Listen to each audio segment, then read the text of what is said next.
Every season, the Velocity Online Racing League brings a race to Indianapolis in the Speedway on the corner of 16th and Georgetown. Indianapolis Motor Speedway, of course, where we've seen IndyCar racing since 1911 when Ray Haroon went to victory lane for that first time. Tonight, though, that is where we sit for race number 8, the penultimate round of this of season 4 of the Velocity Online Racing Series. We welcome you in to the C-Squared Racing Indy 300 at the virtual Indianapolis Motor Speedway here on iRacing, the 2.5-mile track. 78 degrees, 119 down on the track. Going to be a warm one this evening as we get ready for 120 laps around the world's spectacle. Of course, the Indianapolis Motor Speedway. Going to be a lot of fun here tonight as we welcome you in. I am the captain, Chris Scallo. Appreciate those tuning in. Of course, as I've been kind of saying this week on multiple streams, I'm not quite 100% after having wisdom teeth pulled on Tuesday, but I have fighting through. Of course, did some broadcasts earlier this week. Ran a 6-hour race with Drift. Hello, by the way. Last night, and here I am today. Mouth still sore, just tried to actually eat something solid, and my mouth's kind of in pain, but we'll be all right. I ain't going to let that stop me from putting on this great broadcast for you great listeners and all, obviously, these racers that are out there qualifying right now for the race. Let's take a look at, of course, the track information for tonight in this C-Squared Racing Indianapolis 300, a 2.5-mile, well, I was about to call it an oval, rectangle we'll call it. Of course, 120 laps, 300 miles. Last season's winner, Alex Van de Sant. He's looking to go 2 in a row coming up here this evening around this 4-turn track. All 4 turns, 90 degrees when it comes to symmetrical, but they all race different. That's what makes this speedway very, very interesting. So you see the pit entrance over here where the yellow lines are, and of course pit exit all the way up at turn 2. You use the warm-up lanes all the way over there. And that is going to be an interesting setup for the race. Of course, they do it in real life, and we'll see if it affects anybody here this evening. Let's recap the season, of course, by checking out the point standings where we are right now. It is Gavin Sanders leading this series by 11 over Isaac Morris. The thing is, Gavin actually is still not won a race yet. So he is actually leading this series by 11. Going into tonight, Alex Van de Sant there, 3rd. Shane Coogan, Nicholas Sudik, your top 5. You see Dakota DeMay, Cohen and Evans, Matt Houston, Thomas Geisler, AJ Musselman, your top 10 as we enter the driver standings as of right now. Team standings, that belongs to VOR right now. Of course, Gary Godso, Gavin Sanders, Oscar Fredrickson, and Julian Altena with a 41-point lead over Raceverse with Sunset Arctic Games.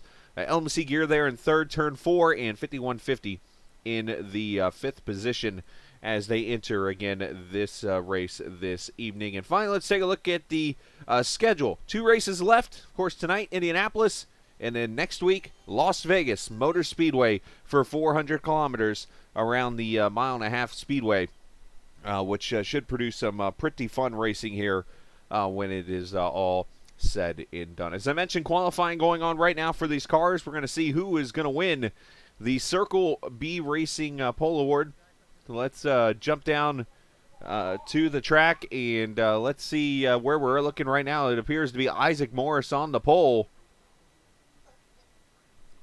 for the race. As of right now, we'll see if that is finalized. Looks like everybody has pretty much ran laps except for Gary Godso, and that is where we sit right now in qualifying. Only 19 cars, unfortunately, here tonight, so a little bit of a smaller grid for Indianapolis, but still going to bring on some great racing when it is all said and done. But Isaac Morse, Dakota DeMay, of course, Nicholas Sadiq, Alex Van der Sant, Julian Altina look like going to be the top 5 as we see Isaac sitting here on the grid. I think he's waiting to see if anybody else is going to go out in here and qualify and potentially jump him for the pole. But right now that doesn't look like the case. And we shall see as we're about to wrap up qualifying here in just a moment.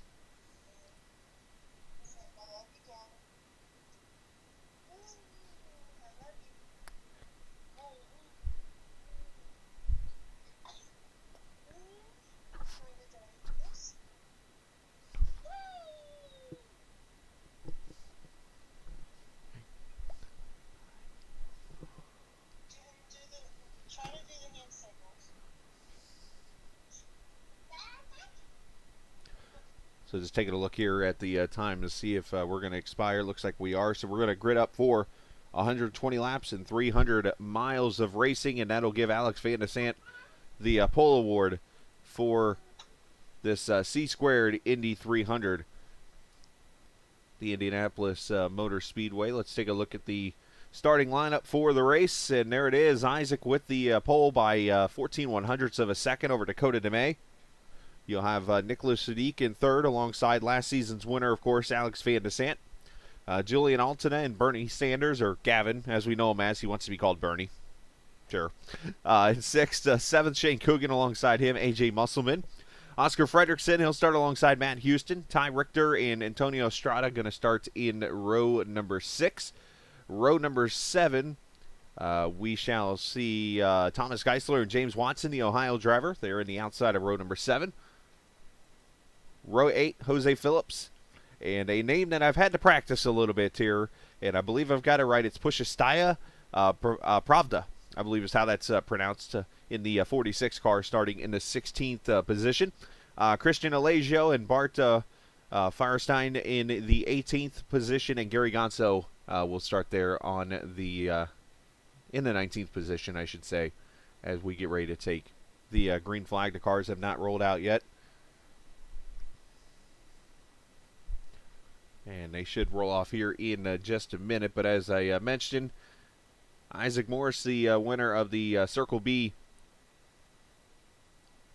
Diecast.com Pole Award. If you use Foxworth Autosport, you'll get free shipping on orders over $20 at CircleBDiecast.com to get great NASCAR and IndyCar diecast. Of course, they ship to the continental U.S. and Canada. So there you go. Make sure you check that out and type in the keyword Foxworth Autosport to get free shipping on orders over $20. Congratulations to Isaac on the pole. Isaac, of course, the last time he was on this track, actually won the race here. Now, here's the interesting thing, though. You go back to Pocono 2 weeks ago. Isaac Morris actually is going to get EOL here. So, believe it or not, he is going to go to the back and start the back. Also, Concha and Joseph Grijalva, I believe, have EOLs, but I'm not sure if the other two are in the race. But I know at least Isaac is. And it looks like Matt Houston actually missed the start, but there's Isaac pulling down, so that's going to allow Alex Van der Sant, actually, correction, it's going to allow Nicholas Sadiq to pull up there and start first.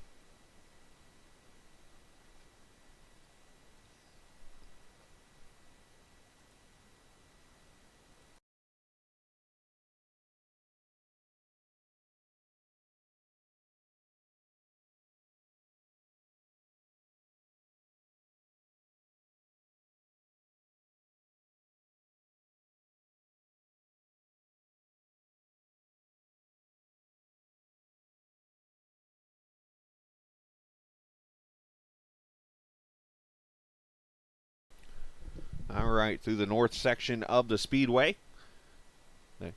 So as Isaac Boris goes to the back, again, he won the Circle B Diecast.com Pole Awards. Congratulations to him on winning that. But the rest of these cars about to come to the green flag here for 120 laps.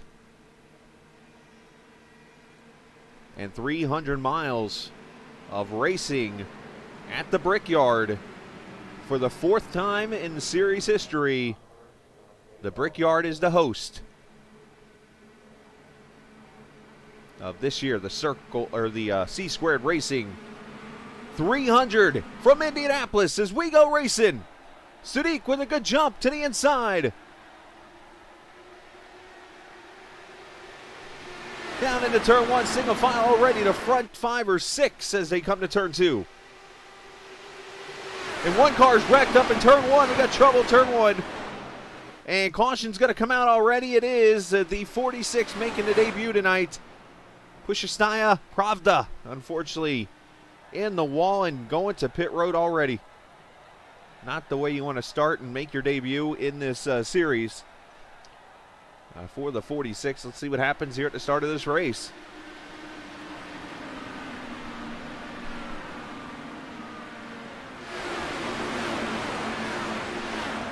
Goes up and just lost control there. Got down in the grass. Something happened there.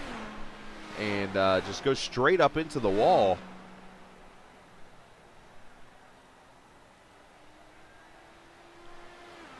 And our first caution out. Let's look at this again. This just something looked wrong there.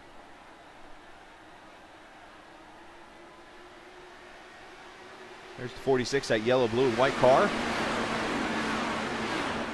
Oh, it looks like the back end maybe comes around. I wonder if the 46 had maybe too much weight jacker in the car. I've had that happen before, where you go into the corner with too much weight jacker, the back end just comes around. Let's look one more time.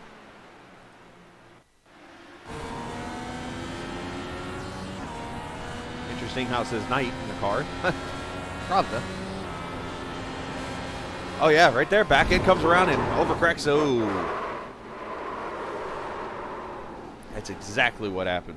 Unfortunate deal there.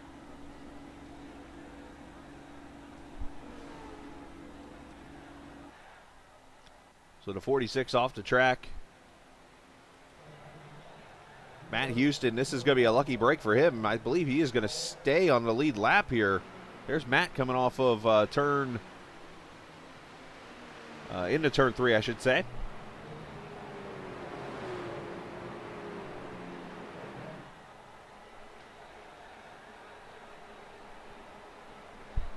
Hello to Jason Clark watching on the stream. Appreciate you.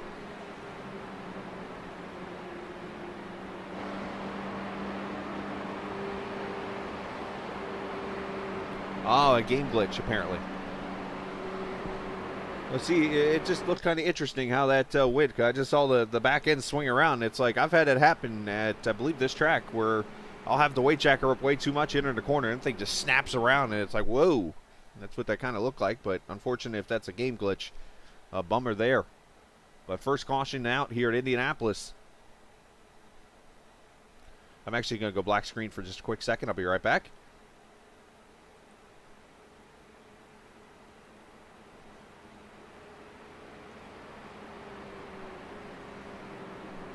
I don't have any kind of music or anything to play in this situation. I figured while we had a quick caution, I could fix the issue I'm having. Just a small little hiccup. You're not missing anything. Cars are under caution still.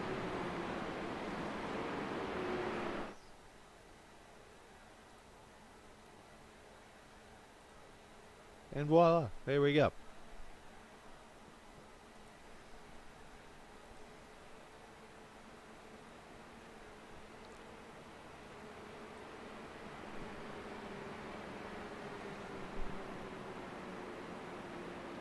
So it has been a wild season so far of racing here in the Velocity Online Racing Series.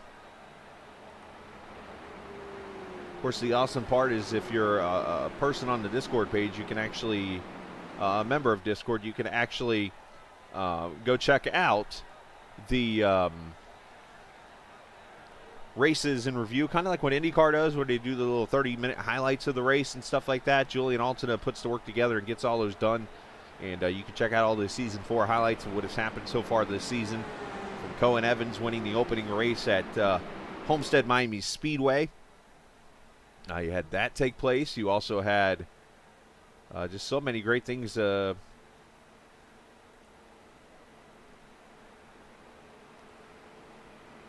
Actually looking at the notes myself to remember kind of what has taken place so far this season. When you get a couple weeks off and stuff, you just got to kind of do some thinking and whatnot. But, of course, Texas Motor Speedway, Alex Van de Sant leading 115 laps in that wild race and scoring the win in that one. Shane Coogan leading the most laps in a dominant effort at Phoenix earlier this season. And actually Isaac Morris stealing that win. Oh, no, I'm sorry, that was the points position. I'm sorry, that was not Isaac Morris that won the race. That was Julian Altina that stole that win. Apologies to both there involved in that. Of course, we had 2 road courses on the season. One was Barber Motorsports Park. And Isaac Morris leading all 50 laps in that race.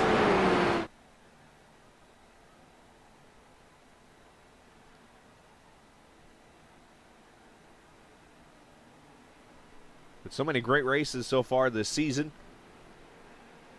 I'm actually going to verify that. I might have gotten that wrong, too, as I saw 2 leaders. Cohen Evans led laps in that race, too, but Alex obviously dominating that race. And, of course, all the way back to last week at Pocono Raceway, where Alex Van de Sant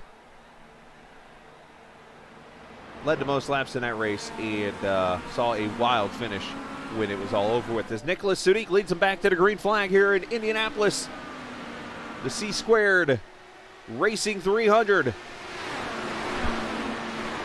course, tonight we do have our TrackCams22.com cameras with you of TrackCam 4 Gourmets. You can check them out again, TrackCams22.com, which are basically live cameras and what look like realistic cameras. If you remember the 500 a few weeks ago, as you see Dakota DeMay jump out of line, he'll take the lead here.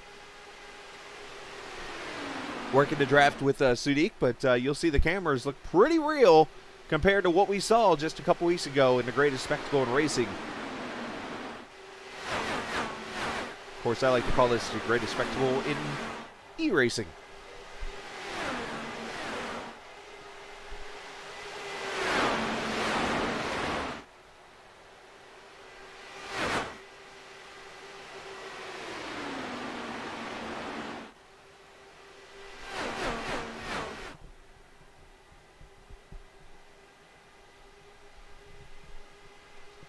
Sudik back to the lead there, working with Dakota right now.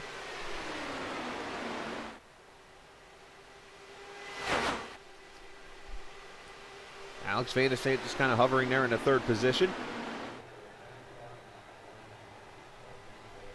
And one other cool thing I should mention too, as we were talking about the past races, you can actually check out now a library of all races that we broadcast here on Captain TV. They are now in respective I guess folders, for a lack of a better term right now, to a playlist basically. Each league has its own playlist now. So you can go check out the VOR playlist to all the races we broadcasted here in Season 4 right there in order. You can watch them right there from race 1 to race 8.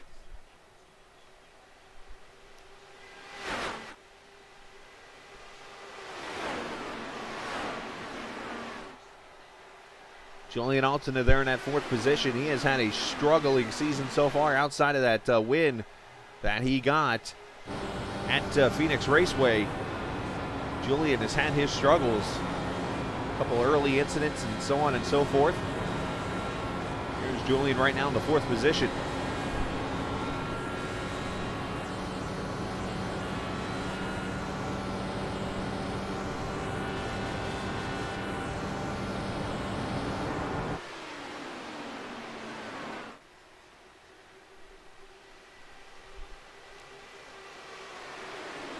Back here, Thomas Geisler trying to work his way up. Ty Richter there in that 33 car. Thomas almost had the run there, but Ty was able to carry the momentum off the high side.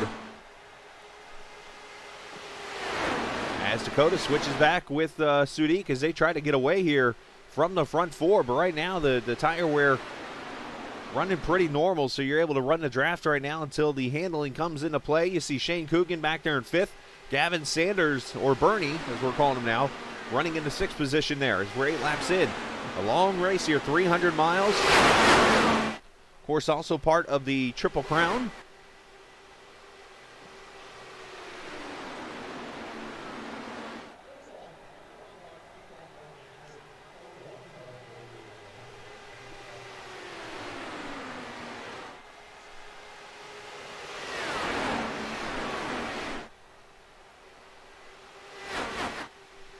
You see Julian making a move outside of Alex. He's not playing games tonight. Gets a little high there, but comes off the corner looking pretty good there in the P3. Alex is going to get a pretty good draft, though, down the back straightaways. You see Dakota holding on there at P2 right now, but Coogan fastest lap, 41.25 right now in this race. But Julian kind of working a high line in a little bit here.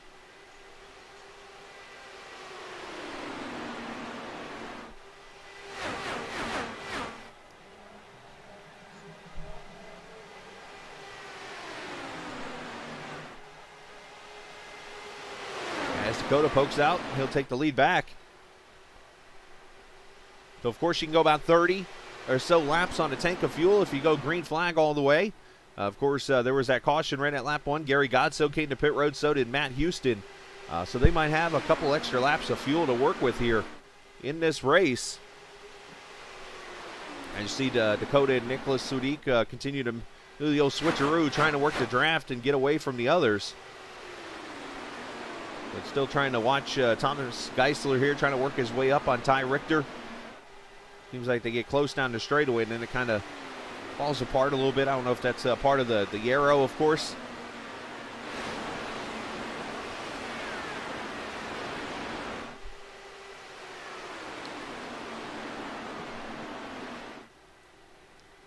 There's Shane Coogan in the 29 car.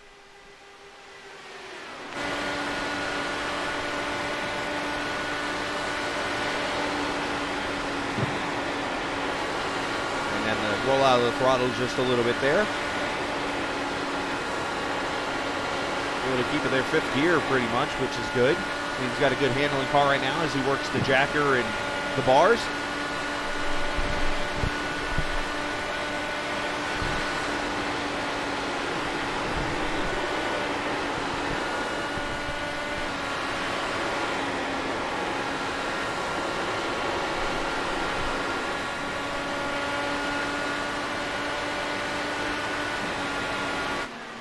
As you see to the outside, Gavin Sanders going to make a move on Coogan.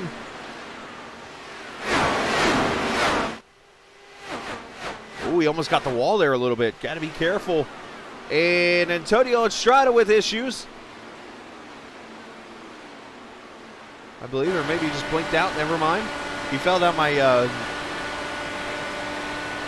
telemetry really quickly. I thought something might be wrong.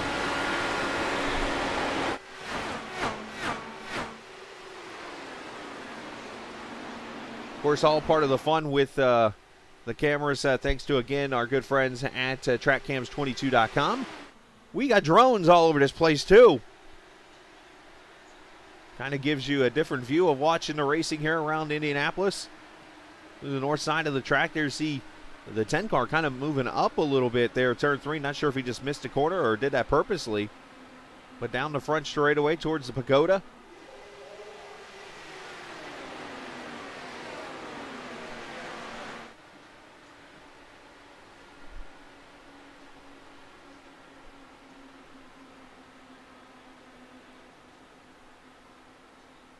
So there you see Sadiq up there in the lead as Dakota tries to hold off Julian Alternate. Here he comes to the inside. That 31 is definitely moving this evening, but there's that high side. Again, we've started to see that more in these Indy cars, especially with the patch that came out a few months back, which added on almost the dynamic track back into iRacing. Now you're starting to see these second grooves come in on some of these tracks, and now look at this crossover move as now Julian goes up to second through the high side. Something you don't normally see in Indianapolis.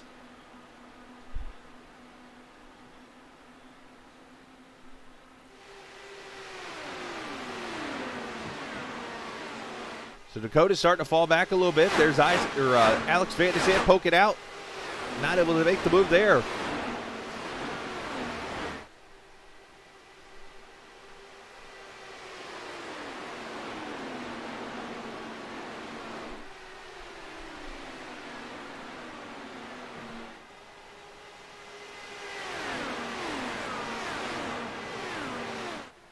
So one thing I will go ahead and throw out there really quickly, for those obviously who don't know who I am or whatever, I'm actually over in the northeast end of Georgia.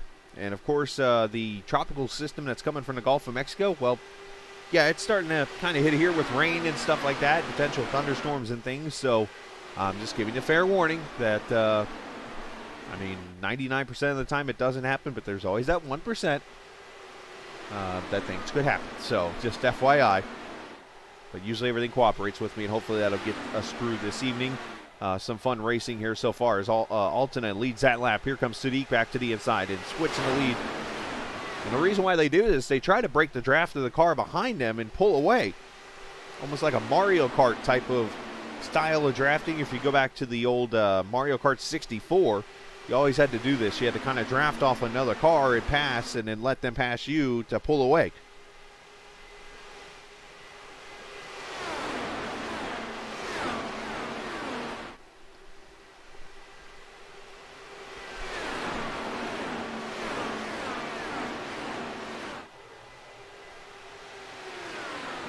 Dakota DeMay with the fastest lap that last time by, a 41.21. So still running fast times here. Tires not really falling off so far. 18 laps in. But obviously got to be very careful. That's, of course, why you got to play with the bars and, of course, the weight jacker and things like that as we look at A.J. Musselman. A.J. doing a good job there in the 7th position. The AJM Consulting car. Very cool looking livery there.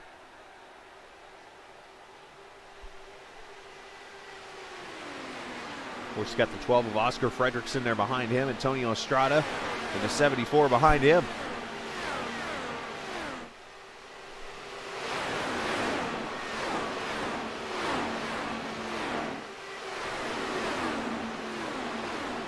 Back to the front, the 3-car lead draft now becoming a 4th car as Alex Van de Sande joins. Of course, Alex, the Purdue graduate, I believe. I know he went to Purdue, or still is. Sorry, Alex, I don't remember quite.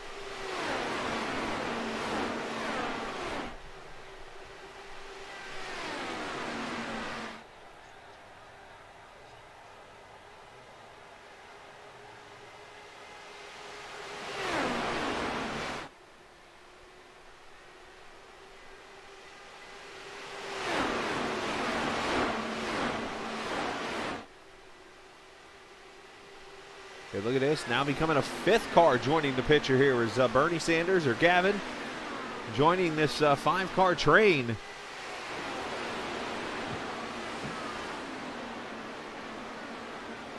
You see him through the north section of the track. Past what I know over there to the right, the Miller Lite Party Deck. I've watched a couple 500s from there.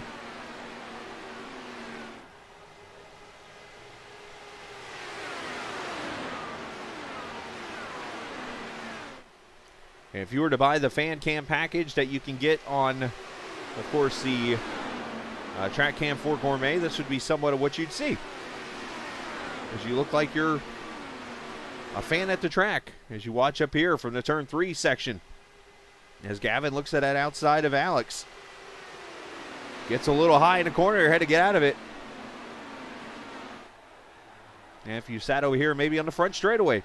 Down at the, what is this, about the, 12th row, I would say?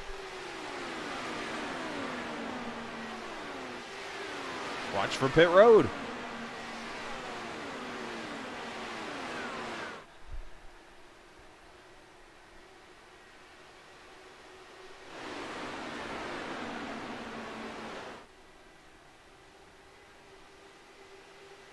So Sadiq showing his strength this evening in that 87 car, looking to potentially get his first career series win. As Alex Van de Sande going to the 3rd position past the 82. So far, some great racing here in the first 23 laps. Only the one caution so far in this race. The question, will we see green flag pit stops here?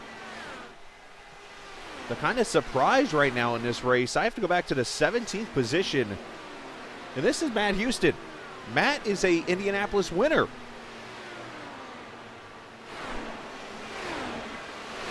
And he's won, obviously, at this track in another league. And definitely has shown that he can get it done around here. I'm not sure if he's struggling or if he's maybe saving fuel back here or what he's doing. And it could be a strategy play on his end also, but we'll have to keep an eye on him. Right now, he's back in 17th, 10 seconds off the pace.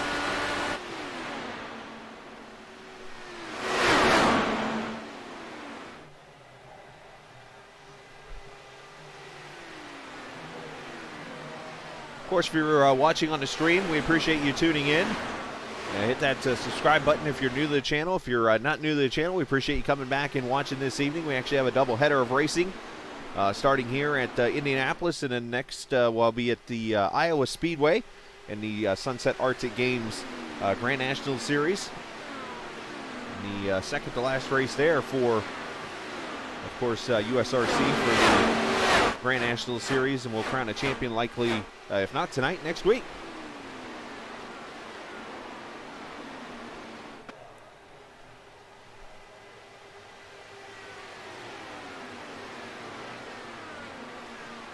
So now the car is starting to spread out a little bit here. As you see, Sudik has got himself 3/10 on Julian Altonen. Alex Van de Sande about a second back now. So this is about the point. 25 laps in. Handling now starting to play a role. These tires wearing out. When will you see these cars come to pit road?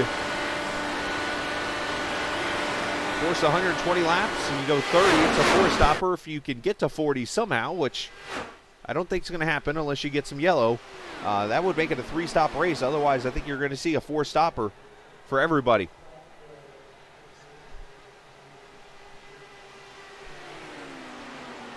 And right off the bat, A.J. Musselman coming to pit road. So he's the first one to partake. I promise you, he's behind the pylon there.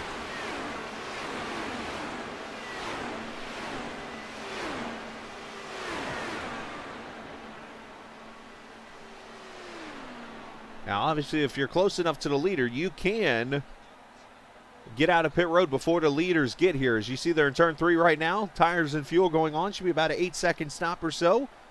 8.5 for Musselman. There he goes as the leaders come off turn 4 right now.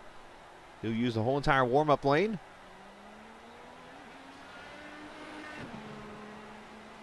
It's actually going to be a lot closer than I thought as they go into turn 1. Here they come right here. There's Musselman coming through turn 2. And there's the leader, so he should be okay. It's going to be close.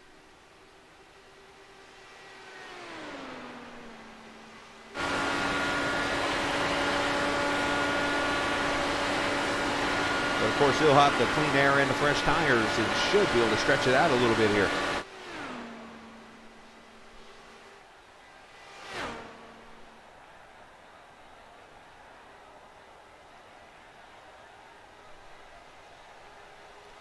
So this field getting pretty spread out now. Oh, one car almost got the wall there off turn 4. That was back near James Watson. Is that Isaac? No, it was not Isaac. It was actually Jose Miguel Phillips Viguera, who's side by side and gets hit by Gary Godso into the wall. I'm not sure if Jose didn't know somebody was on his inside or look out. And that does not bring the caution out.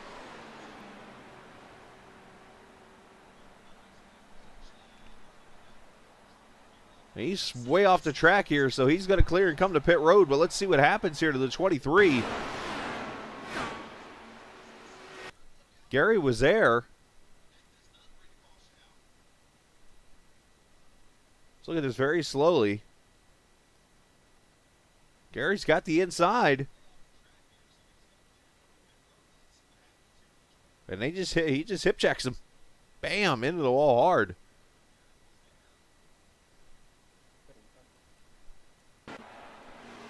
So unfortunate deal there for Jose, who had just had trouble almost coming off turn 4 there.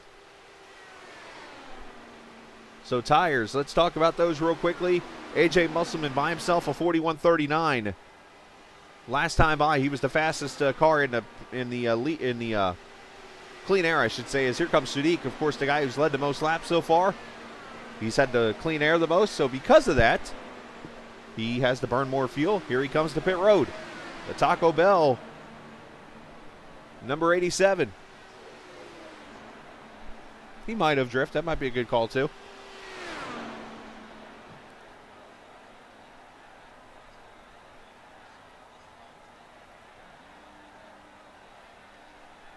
'87 of Sadiq on pit road. Here he goes. He rolls out a 9.3. Of course, you see the wounded car of Vigera back there on pit road. That hands the lead to Julian Altena. Here comes Alex Van de Sant to pit road. Last season's winner.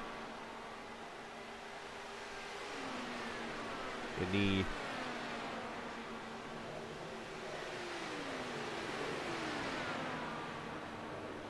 world famous Tom Hoover chili mix. Something you can actually purchase on Amazon and have it sent to your house. It's something I need to do. I've heard so many great things, and I remember the exact thing. If you add, all you have to do is add water, meat, in, is it sauce? I'm trying to remember the whole quote, but you just add like 3 ingredients to it, and bada bing, you got the chili right there for you. But that's Alex Van de Sant leaving pit road. Here comes the video game designer Dakota DeMed, who I got to send a little shout out to. Last week was a road race on the USRC side. Of course, after they were actually off last week, he and Matt Houston came over to the stock car side and ran that road race that we broadcasted here on Captain TV and came home with a top 3 finish. Dakota did. So here he's back over here now on the more comfortable side of his racing and on pit road from the top 3 right now. And there goes Dakota right now, 9.9 second stop. Also on pit road is Christian Alejo. And now here come the leaders. Altena, Sanders, Estrada. A lot of green flag pit stops now. James Watson back there into 39 coming in. Ty Richter.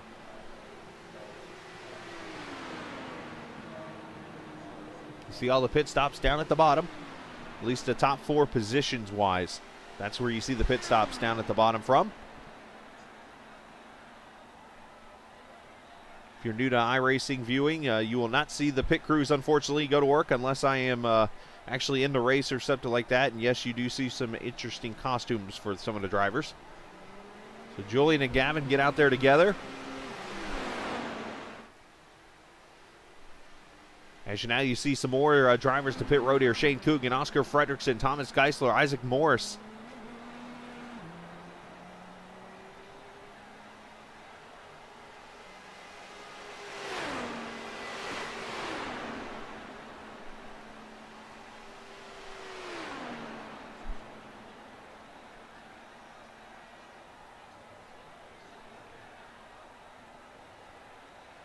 Here you see Isaac to pit road. And of course, he had that EOL, as I mentioned, to start of the race after the incident at Pocono last week. And there you see to the left, that is Sadiq getting past Isaac Moore, or Alex Van de Sant. I always pull that one off. Sorry, both. I don't know how I'm ever going to get that one correct if I can't get it right, what, a year later? There you see Coogan trying to get up to speed through the warm-up lane.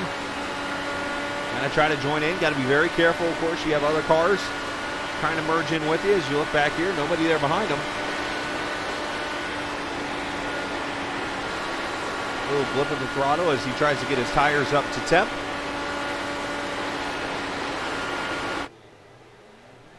And now Gary Godso on pit road. And of course, Gary actually celebrating his 25th start in the series tonight.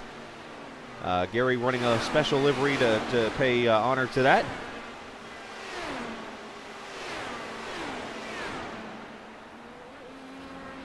Gary, very knowledgeable IndyCar guy. Of course, he has helped me out a ton when it comes to IndyCar broadcasting. He has gave me a whole bunch of knowledge and makes me look about 10% smarter. That's only because 10% is my max. Matt Houston leading right now as he comes to pit road, so that's going to cycle everybody back around.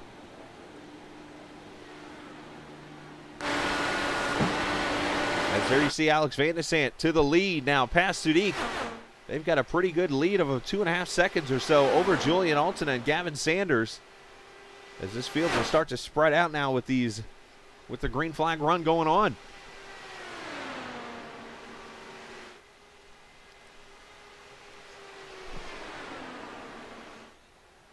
Go back here as this fight is on now for the 5th position. Musselman trying to hold off Dakota DeMay. And also Shane Coogan is here. Do you see right behind him the 12 of Oscar Fredrickson? Now, if these guys draft up to these other 2 cars, you could see them work their way back up to the leaders. Well, Coogan trying to go 2 for 1 here.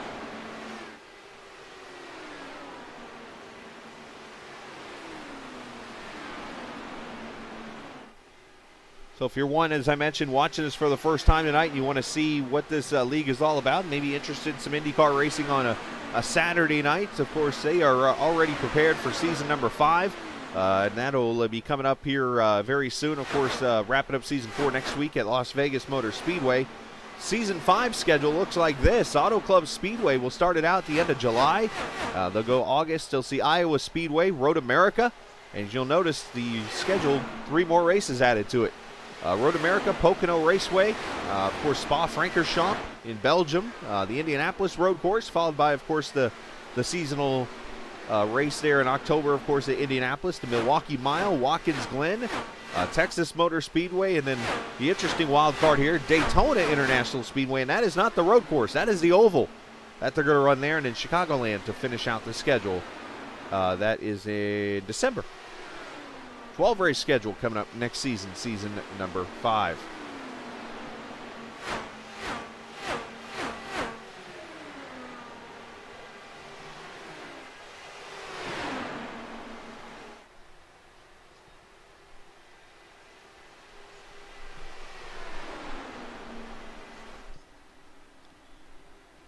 So we are a third distance into this C-Squared Racing 300.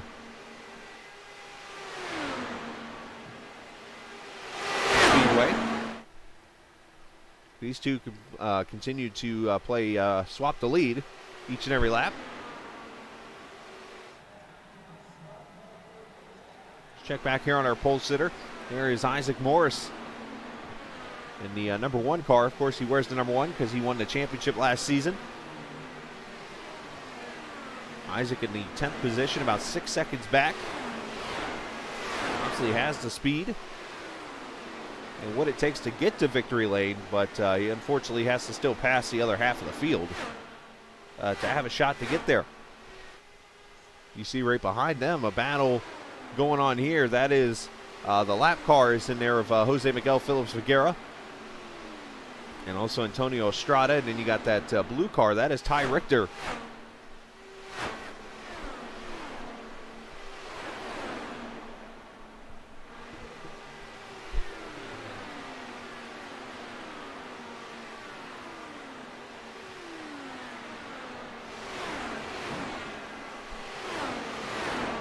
You see Ty going by the lap car. Of course, Phillips Figuera, as I mentioned, he was involved in the incident with Gary Godso a few minutes ago. No caution came out from it. He was able to get damage fixed. And I don't know if he got a new car or not, but he is back on track. Can't remember if they have exactly resets or not. But all of a sudden, you notice this pack is going to start to get maybe a little bit bigger as I'm watching lap times here. Yeah, look at this line that is starting to come towards the lead too.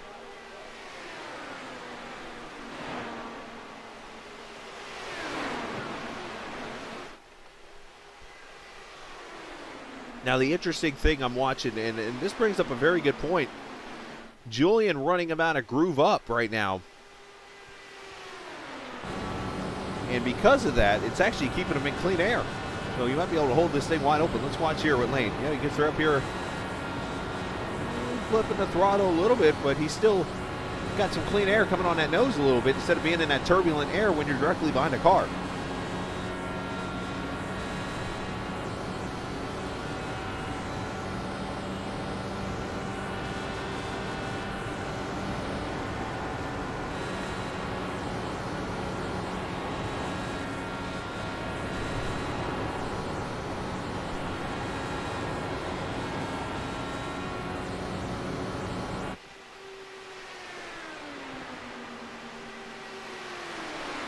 the back straightaway.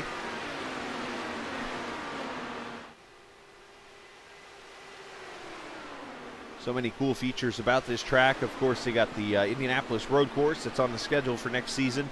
I assume they're going to be coming with an update very near future of this track, because they actually still have the old road course that they ran until IndyCar started going there a couple years back. That does not have the chicane, if you remember the road race there. There's a chicane now that goes back onto the back straightaway of the road course, but it used to be more of a 90-degree and hairpin corners in the infield. So that likely is going to be redone, I would assume, before the NASCAR race there later this season. Of course, now it has a dirt track on the inside. There was actually photos on social media of Jeff Gordon running in the midget car a couple days ago, if not yesterday, at the Speedway. Got the Brickyard Crossing golf course that sits behind the track. Matter of fact, 3 of the holes are actually in the middle of the track in the infield.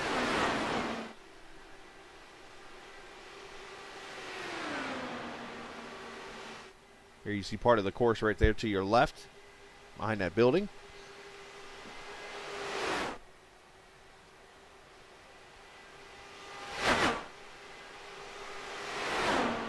We sit about 10 minutes or so from Indianapolis, Indiana, the Circle City as it's known as.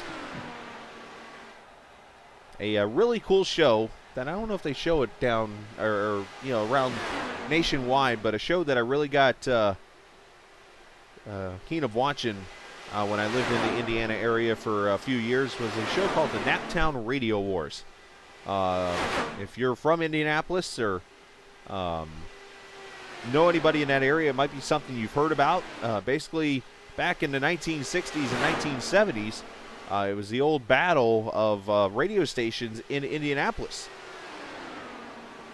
And they talk about the history of it. I got to learn a lot about it. I wasn't exactly in Indianapolis, but being in Lafayette and Kokomo for a couple of years before moving to Georgia, where I'm at now, and learning from some of the great voices in Indiana. And to hear those great stories, that is a really cool thing to watch. And I don't know if you ever get a chance, maybe you can find it on YouTube potentially or something if you don't get a chance to watch it. But if you're especially from Indiana and you know about those old radio wars from the 60s and 70s, go check it out. Really cool story. Of course, DJs off the top of my head, I'm thinking about old Buster Bodine. Talked to him on there. Of course, the guy I actually got to work with was in the video a little bit, a gentleman named Russ Dodge, who he was a part of those wars back in the day and stuff like that, and some really cool stuff, so make sure you check that out, especially if you're a radio guy like me that spent some time up there doing radio in Indiana. Alex Van de Sant continuing to lead Sadiq by about 2/10. They were still swamping out the lead a lot.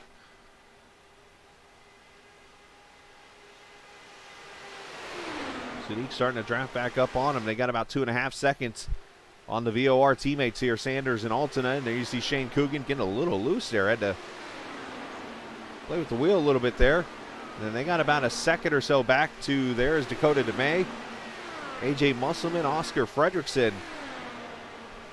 Back here in the 7th, 8th, and 9th position.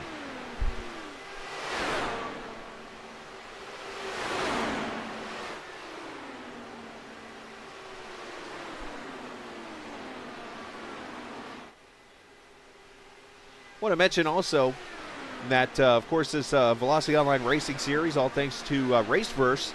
If you get a chance, you're looking for somebody to do some open wheel or maybe some road racing broadcast, Raceverse actually does that. As a matter of fact, my Monday night partner, Gary Godso, does some broadcasting himself. Matt Houston, those guys. And, of course, it's my pleasure to talk about them a little bit. I know some people are like, well, why are you promoting another channel? Well, you know, because we're all buddies and know each other and stuff, and I have no problem with that kind of thing. So if you get a chance, give them a subscribe over there at Raceverse and check out one of their broadcasts. I do it. I mean, when I'm, you know, either on break at work or if I'm here without a broadcast or something going on that night, maybe tomorrow night or something if they're on, I'll check them out.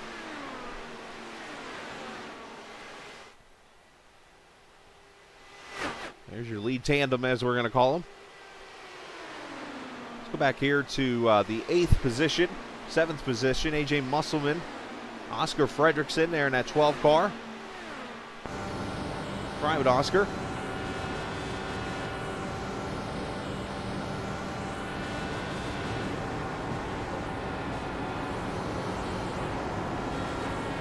A little tight there, had to kind of roll the throttle a little bit.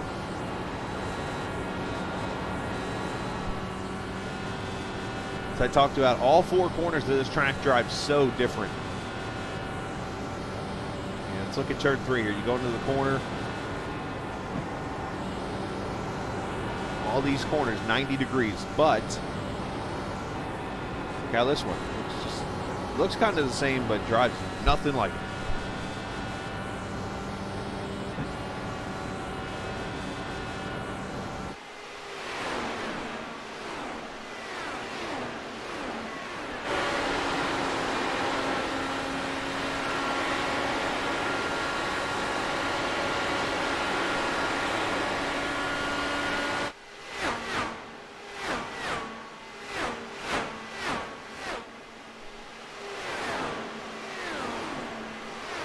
Here in the 11th position, Antonio Estrada, another one of the 5150 cars. The difference between 5150 and VOR is the liveries. If you look at the blue car, like Oscar Fredrickson, who's the 4th car just coming out of your screen now, the blue, that is VOR. The 5150 guys in red. Yeah, Joel, I hate seeing you not here tonight, buddy. Hope everything's well, and all the best, of course, if you get back next week and in the future. Of course, your son has been a viewer watching at times and cheering you on and helping you out. So, but appreciate you stopping by and watching. Cheering on Mr. Alagio up there in the 15th position right now.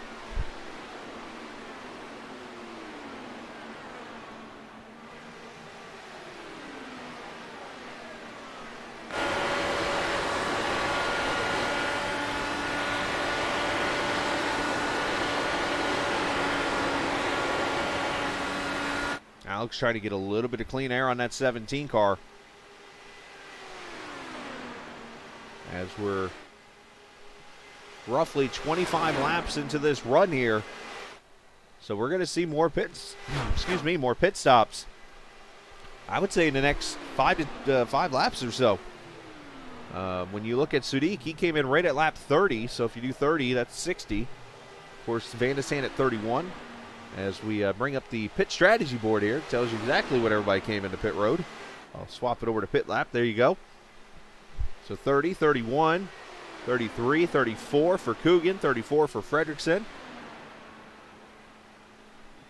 Oh, very cool. Well, good for you, man. Good to see you at least doing something racing-wise. I have to look at where Grattan Raceway is, but that's cool to see, man.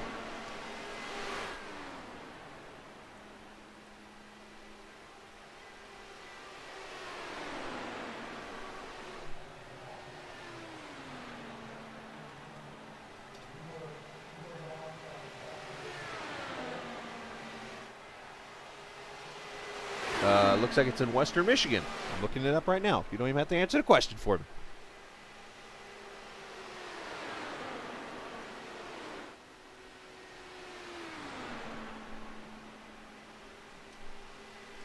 Looks like it's a SCCA track. Have I seen this right?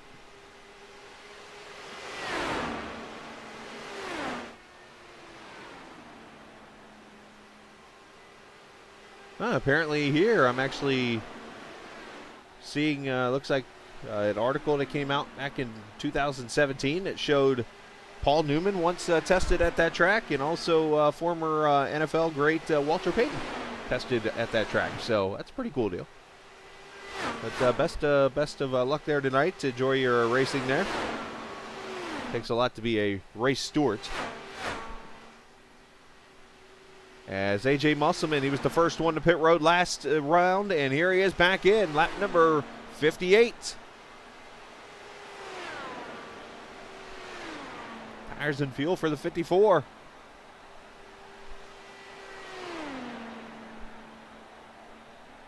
And a 10-second stop, a little bit slower on the 54 this time around. as he will pull away.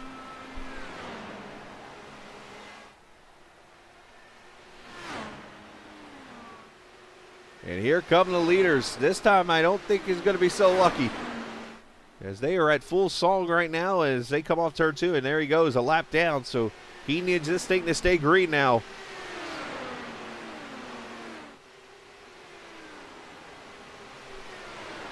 What part of Michigan is that? I didn't see a town or anything on there. It just said Western. The only thing I could think of Western, I think of like, oh gosh, what's over there? Sorry, I'm losing my head here for a second.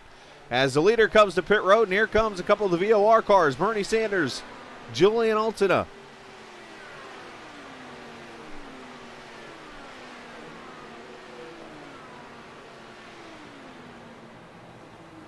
For some reason I've gone blank on town names over there now. I think of Dwozniak, that's where my aunt lives up there in Michigan, right just north of South Bend, Indiana. As we are right at the halfway point, lap 60.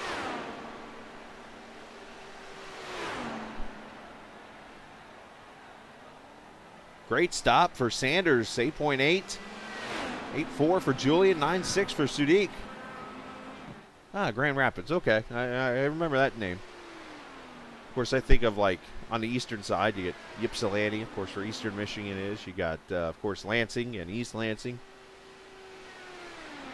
Of course, Detroit. And not sure if there's a college you prefer, but I'll be careful what names I mention.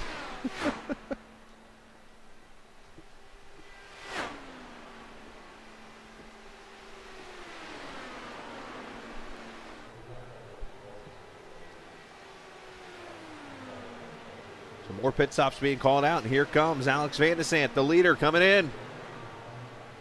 Now, of course, this is the IndyCar oval setup. You'll notice that pit road here is actually further in on pit road, and I believe it's a faster speed limit of 60 miles an hour. And here they all come as Alex Van de Sant, Isaac Morris, Oscar Fredrickson, all on pit road.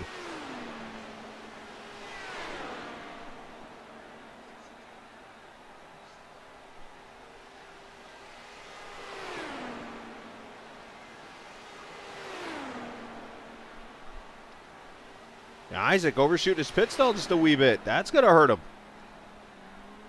As Van de Sant out with a 9.7. Fredrickson a 9 flat.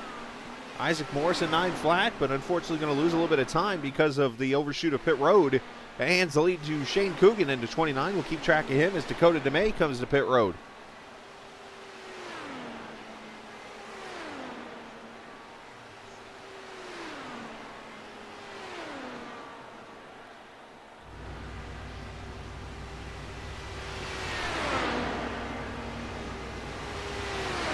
Sunset Arctic Games crew.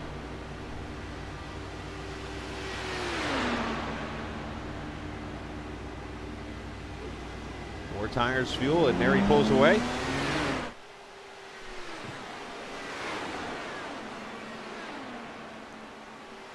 And now Shane Coogan, you'll see him down pit road.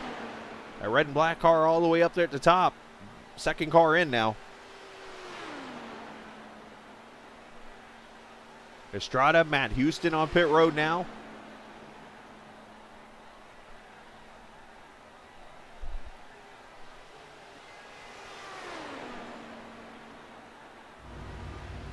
And you'll see off turn 4 right now, there is Alex Van de Sant.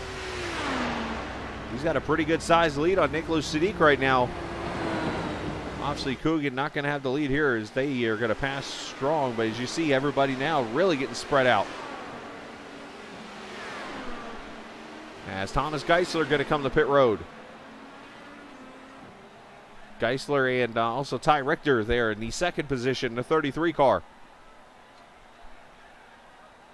And right behind him, Gary Godso coming in. So that leaves James Watson, the one car not to be the pit road yet in this run.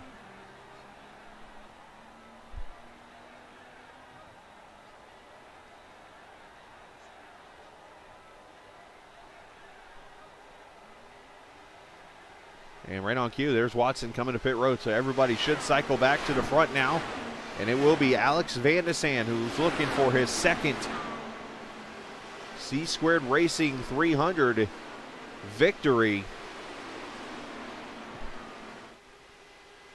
And there he is, 0.7 of a second over Nicholas Sudik.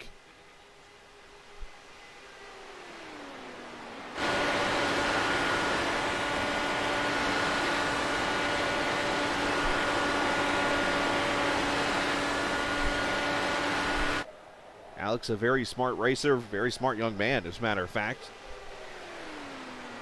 Definitely knows how to get around this speedway here on iRacing, as he has already won twice since we've started broadcasting in the IndyCar leagues.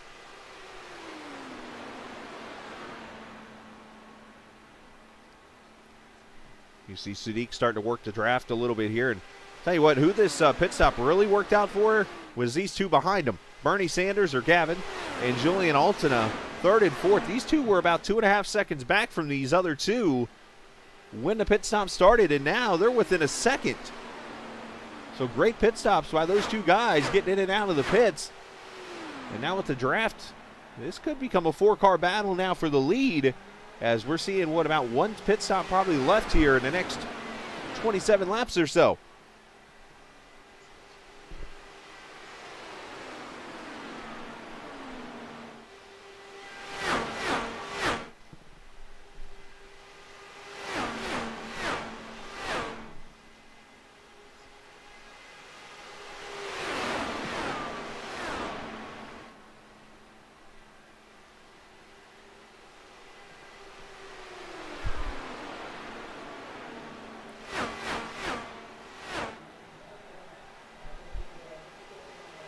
So we got these 4 guys all within about a second of each other. Then you got Oscar Fredrickson behind Shane Coogan there in 5th and 6th.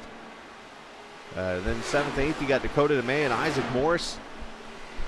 Isaac still trying to battle his way through the field. And then behind him, you got a couple of cars working for position here. AJ Musselman, Thomas Geisler. And back here in 11th and 12th, there is Antonio Estrada. And then probably the more shocking of this race so far is Matt Houston here in the 12th position.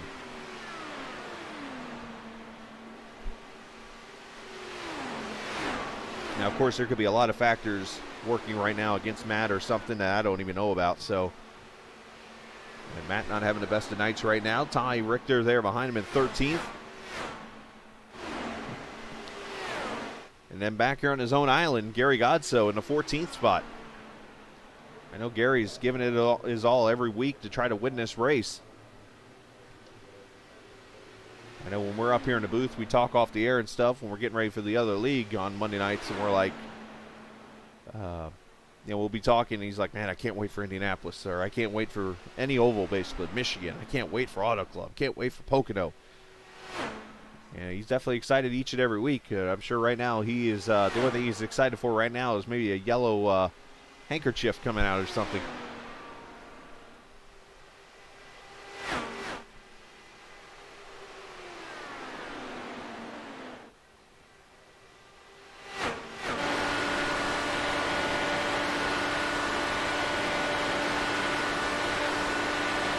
There's the Happy Trails Chili Mix. Number 17.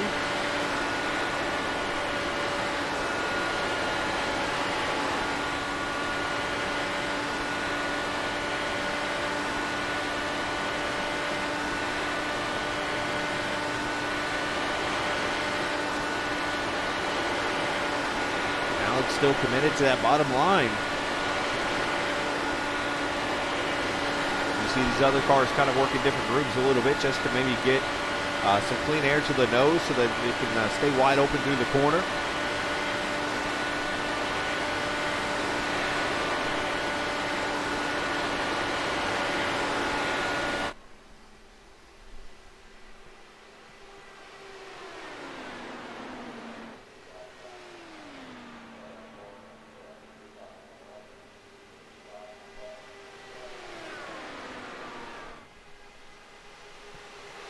Want to take a quick minute to wish everyone, especially dads watching, a happy Father's Day.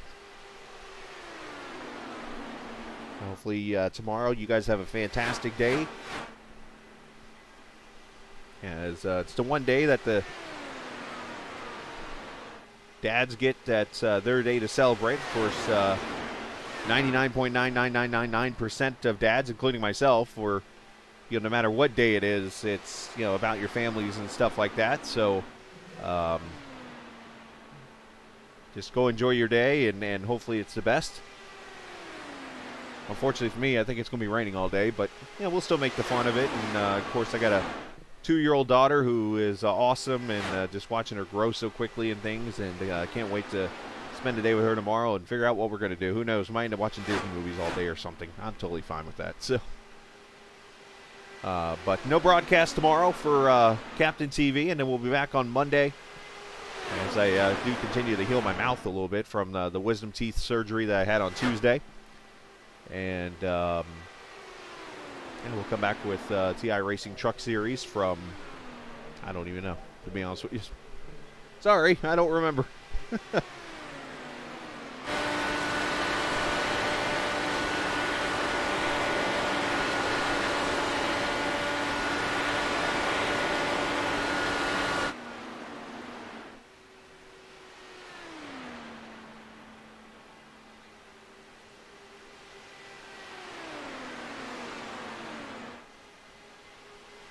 It's one of those things where I keep telling myself, it's like, dude, just get a notebook or something and write it down.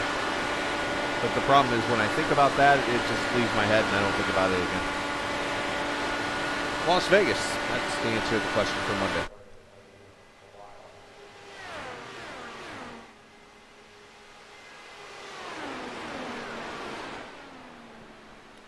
So Van de Sande half-second lead over Sudik. You got Gavin Sanders third, Julian Alton and Shane Coogan, your top 5.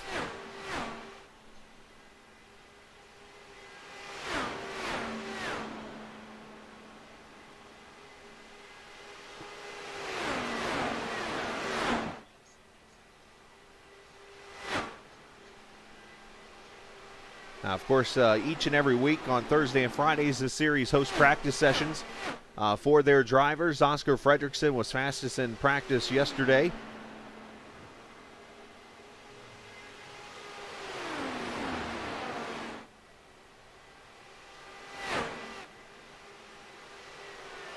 And VOR also has a stock car series. They ran a next-gen Cup series that actually just finished up on Thursday, I believe it was, with Nick DeGroot winning that championship over there. Congratulations to him and the factory-backed motorsports team with the 2 wins for Nick.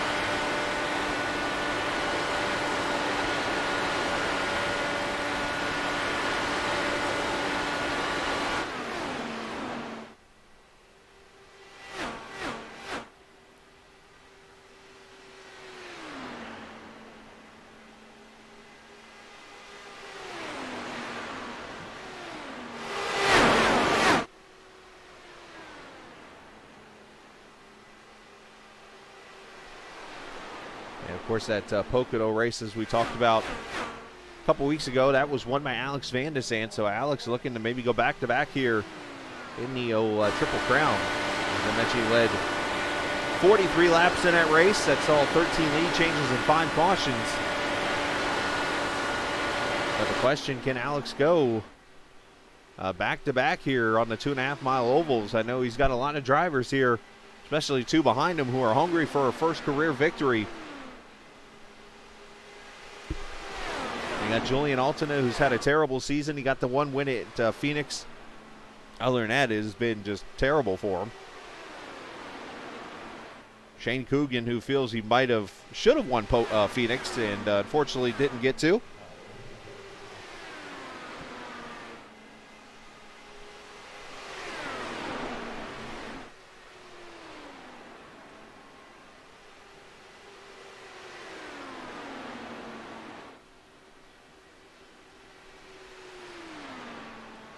Speaking of Shane Coogan, there you see Oscar Fredrickson, the 3rd of the VOR cars up here in the top 6. Oscar started all the way back in 9th as he runs right now.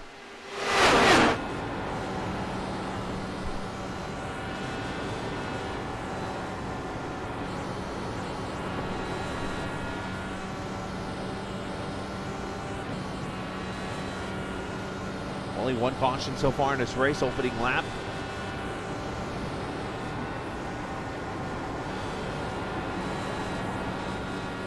Spent the tried to practice the name, and I think I got it right, but unfortunately the first caution was Pushy Stay Up Pravda, I believe is how it's pronounced.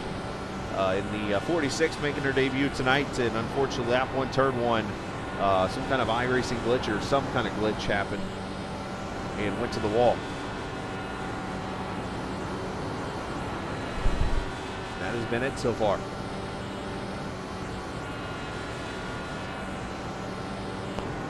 Up here to the lead as it is getting tighter and tighter.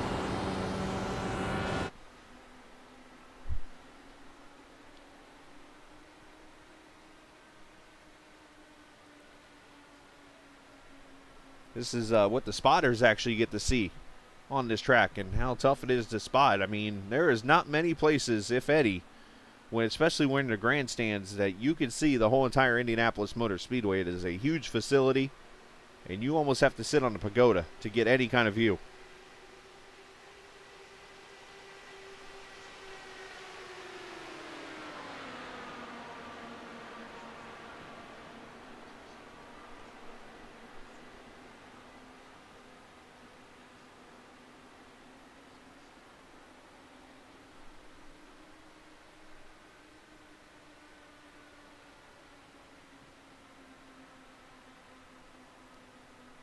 Down the back straightaway into the north section of the track.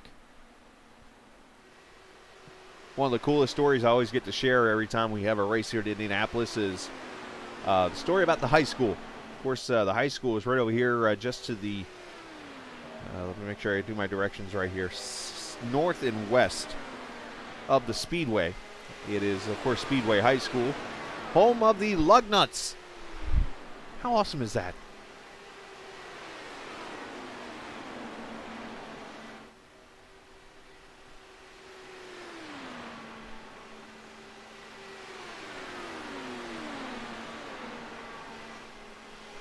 So 37 laps to go in a C-Squared Racing 300. Looking at pit strategy now. So I think here in the next 4 laps, if you see cars coming to pit road, their strategy opens up for them to go to the finish and to the checkered flag.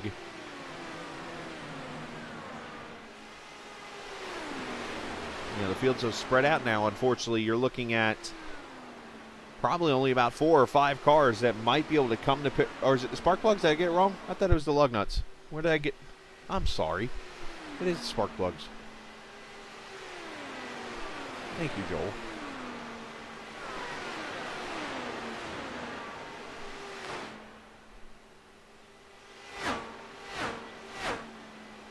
I just remember driving past that high school every time I'd go to Indianapolis because we always parked over near like the Coke lot. That was until somebody kind of got shot there. I think it was a couple years ago.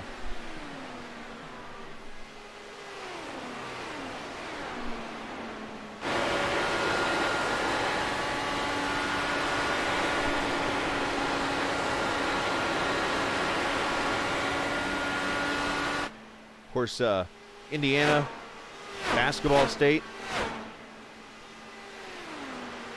I think of some of the cool high school names when I was doing some stuff for high school sports in that area, up in the Kokomo area. Did a lot of traveling around with them, and went down to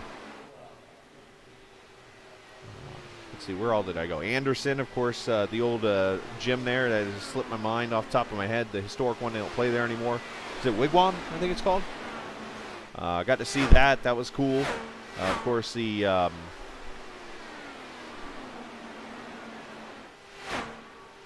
I'm losing the name of that town in my head. They always played in the North Central Conference there, which apparently is a pretty big-time conference, I learned.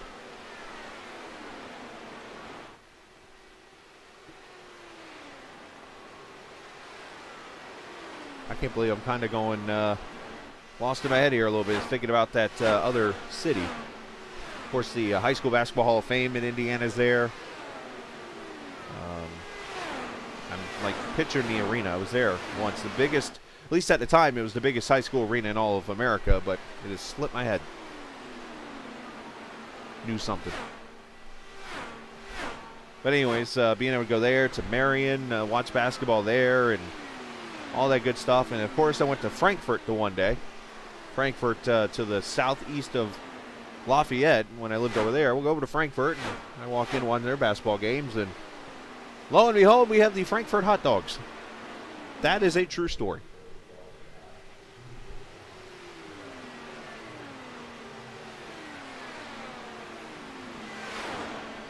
Yeah, last checked it was 8 of 10. I don't know if that's still the case. I know I did some public address announcing at Lafayette Jefferson High School, which is, I think, up there in the top 10. Did some stuff at Kokomo, obviously, which that one I believe is number 8 on the list.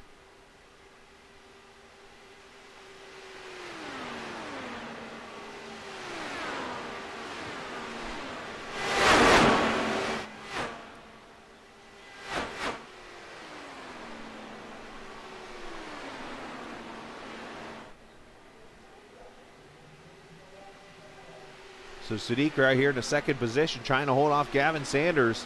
Is tonight Gavin's night to go to victory lane? As here we go. Final round of stops. A.J. Busselman, the first one in once again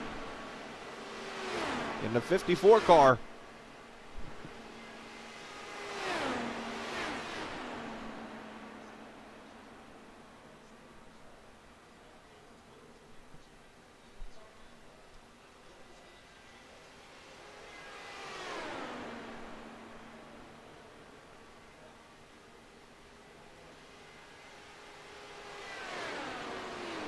And there he goes.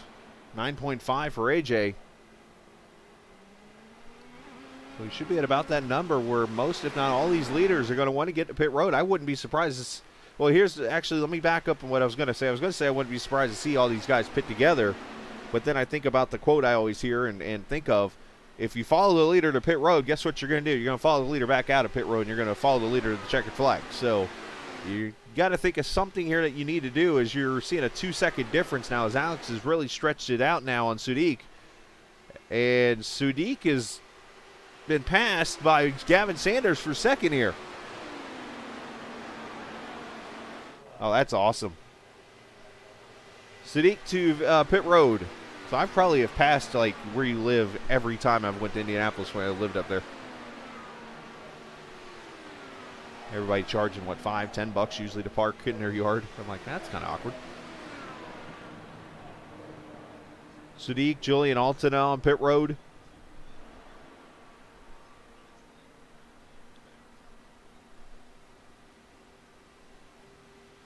Sadiq overshot his pit stall, and Tamaneshu's getting in. No, tough break for the 87. That is going to hurt his chances here. He's going to need some help now as you see how much it hurts him. Julian Alton is going to blow him away now. A 5-second separation just on pit stops. As Alex Vandesand, Gavin Sanders, Coogan, and Fredrickson, Morris all to pit road.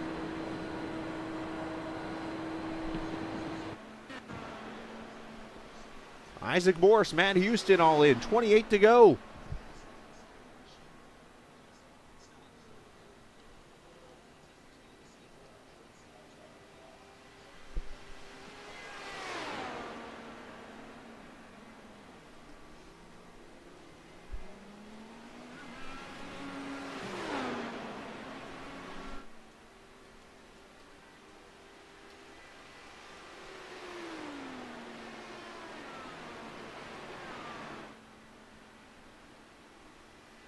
Newcastle. That's the school I'm thinking of. Newcastle. Of course, they have the Newcastle Field House, which at the time, I think it fields, I don't know if it's still the case, it was up to, right? Newcastle, is that the one that has the basketball arena?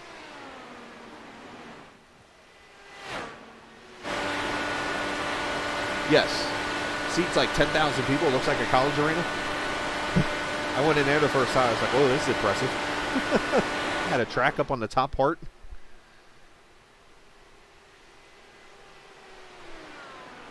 So Dakota DeMay and Antonio Estrada to pit road.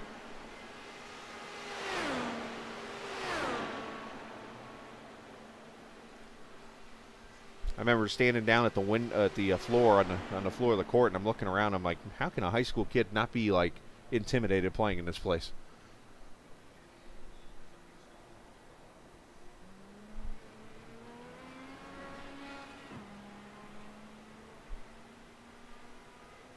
So 4 tires and fuel for all these guys, and there they go, pulling away. Gary Godso on pit road back there in the 3.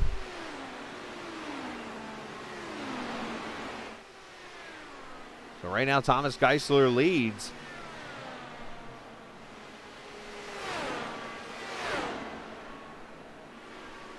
And I think angry, maybe?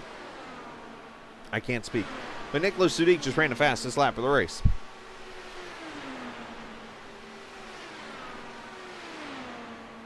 He's got a 7.9 second lead over Ty Richter, and then it's back to Alex Van de Sant, who is running away and on his way potentially to back-to-back Indy 300 victories.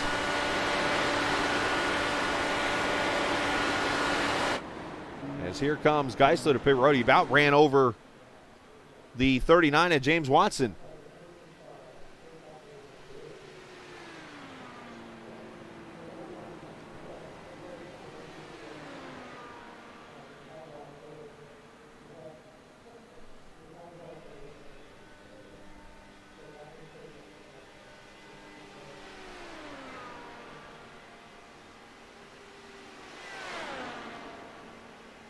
There they go. Ty Richter going to take the lead now, as he is the last to make his last round of pit stops here out of all the leaders.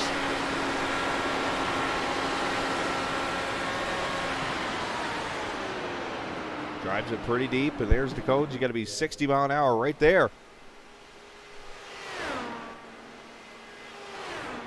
Watching cars come off a pit road here, trying to cycle back up. People trying to draft off these other cars, get any kind of run they can on their opponents as they catch them.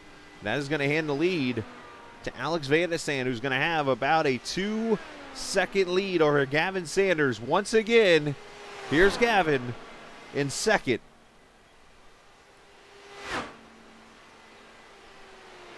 Now, I immediately think of Road America just a few weeks ago when he was leading the race on the final lap and loses the lead to Isaac Morris, and then unfortunately finishes second to Isaac. You know, I think I've said it every broadcast. Gavin's only win came at an exhibition race at Road America, but he has showed each and every week he can compete for the win.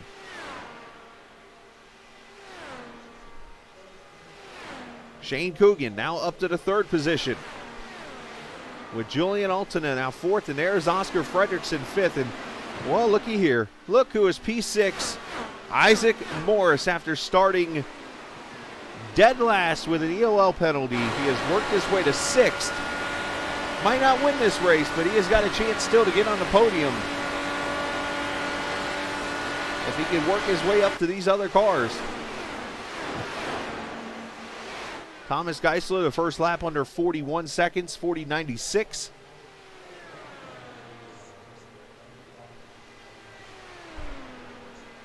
$22 laps to go.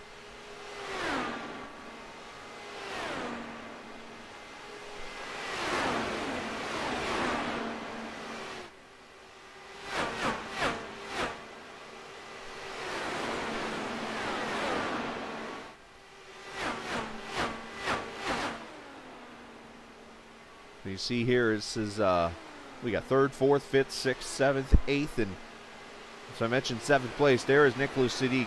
Unfortunately, lost all that track position with the mistake on pit road. He's fallen from 2nd all the way back to 7th, and could lose that to Dakota DeMay here.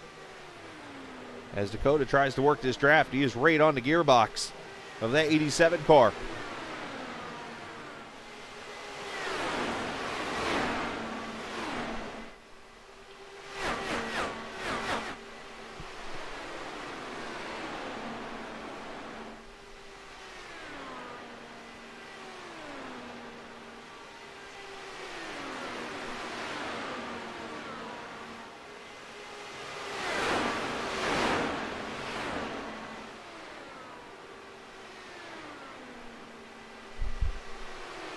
I just thought about another Indiana high school nickname. This one I kind of don't get, and I didn't really do the research on it much.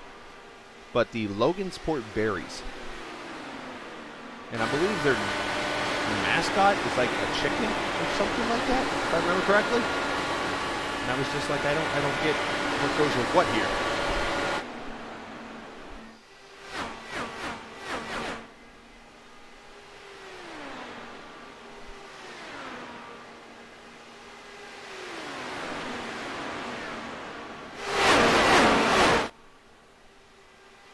So these 6 cars underneath a blanket going for the battle.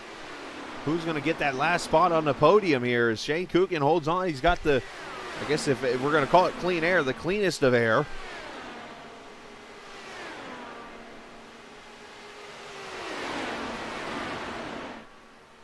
And you see Julian doing what Julian does. Not only have I seen him do this in stock car races, but he's doing it here too, and that's get up there in that high groove. Trying to carry the run off the corner down the straightaway.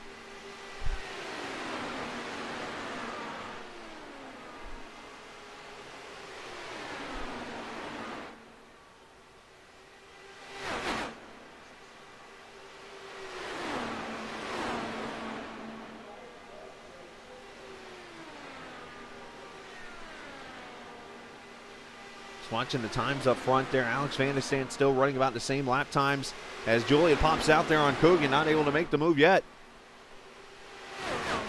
Isaac under attack from Sudik.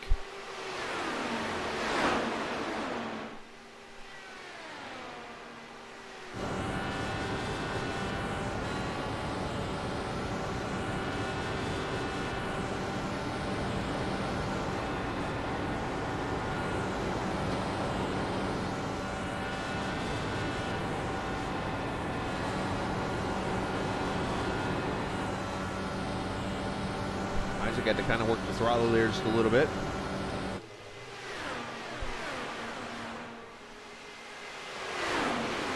And you see Julian making the move on Coogan. This is for third, and he's going to make the pass.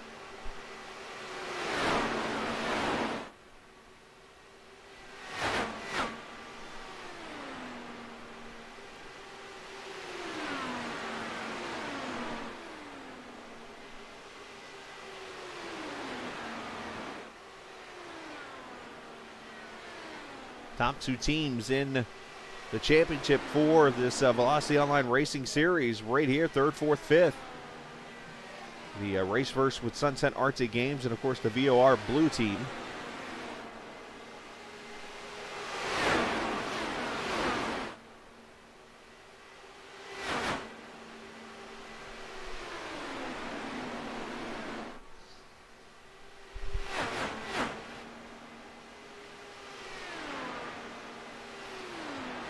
Here's AJ Musselman, the 10th position, been the first one to pit all night.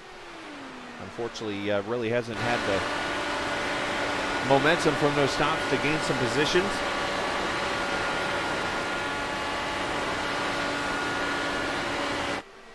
But still having a great run here. Antonio Estrada in the 11th position. As I mentioned, Matt Houston back here in 12th.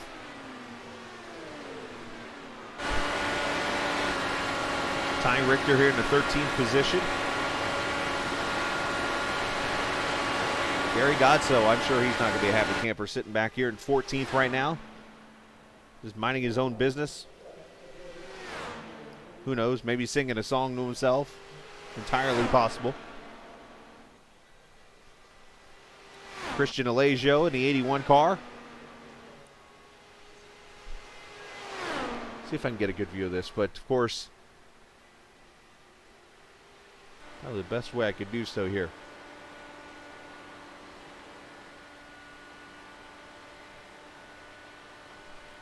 I believe this is, I want to make sure I'm seeing this right before I, but the Juneteenth, I believe it is, he's running. Yep, Juneteenth Freedom Day paint scheme, of course, that was just signed into play. Was it yesterday was made Juneteenth Day, or maybe it was today. I'm sorry, I can't remember. I don't get to see the news much, so forgive me. I think it actually was today as I think about it.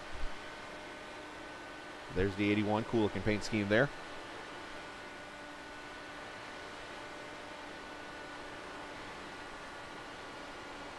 There is the interesting-looking face of Julian Altino at Shane Coogan.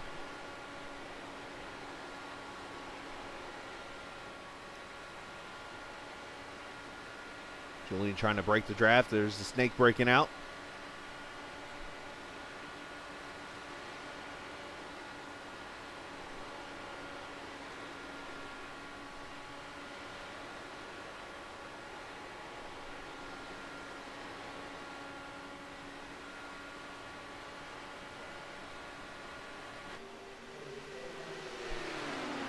Twelve laps to go. The lead still as Nicholas Sudik's on pit road. On scheduled stop for the pole, the gentleman that ended up moving to the pole, started third technically, and led some laps early, and now all of a sudden this race is really kind of unraveled for the 87. Did he not fill up the tank?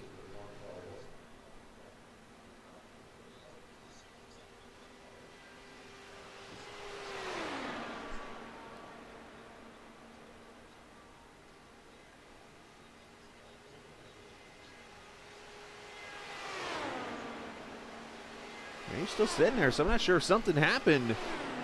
But Sudik on pit road, unscheduled. He's going to be a lap down and more.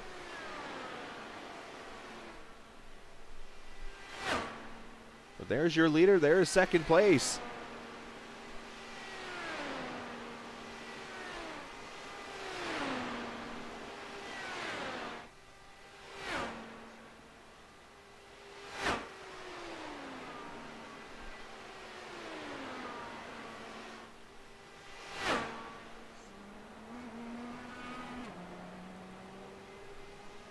And the 87 just pulling out, so unfortunately a long pit stop for Nick. I'm seeing there a 40-second pit stop. I wonder if he sped on the pit road maybe as he was trying to get in for a stop, and that's why he sat there for a minute. So potential maybe a speeding penalty there, which is going to cost him almost a second lap.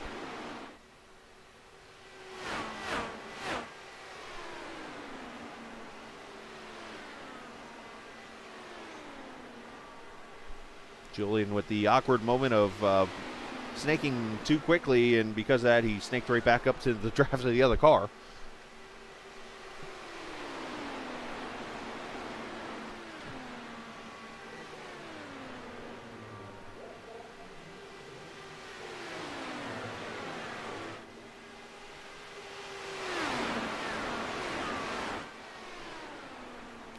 Again, next Saturday night, we'll crown a champion in the series at the Las Vegas Motor Speedway.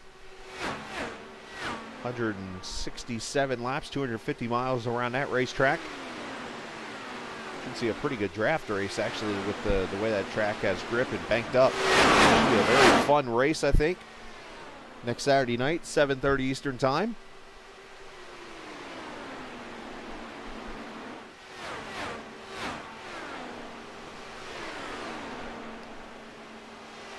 Alex's lead starting to stretch out even more, 2.5 seconds as he comes up on the back bumper of Sudik here. This could be interesting now with Nick with newer tires. This is one of the rare times Alex has actually been in the turbulent air. And actually Nick's going to get out of the way and let Alex go by. So nice classy move there by the 87.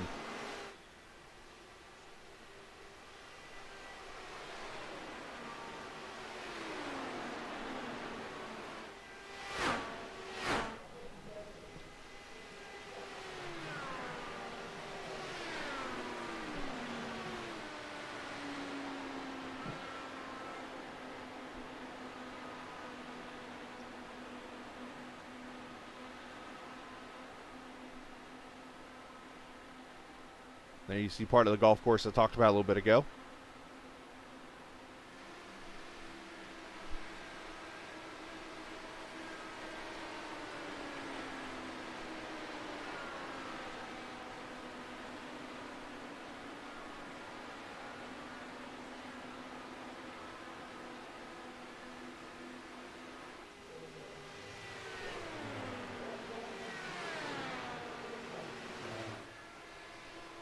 Six laps to go. You know, as I just kind of counting in the back of my mind here, you know, I broadcast for 2 IndyCar series. Of course, these guys and then iRacing. And I have now called, this will be 5th Indianapolis race now?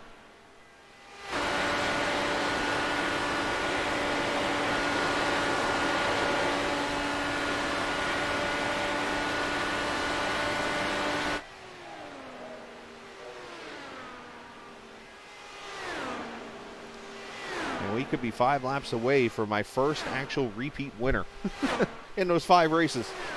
How tough it is to get out here and win this thing.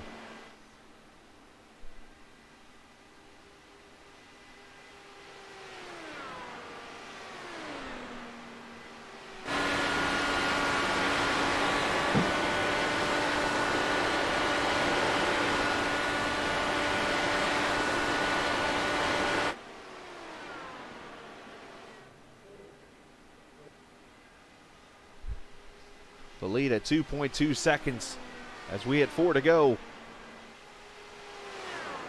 And Sadiq back on pit road in the 87. So a rough ending to what was a great start to a night for that Taco Bell car, unfortunately for him.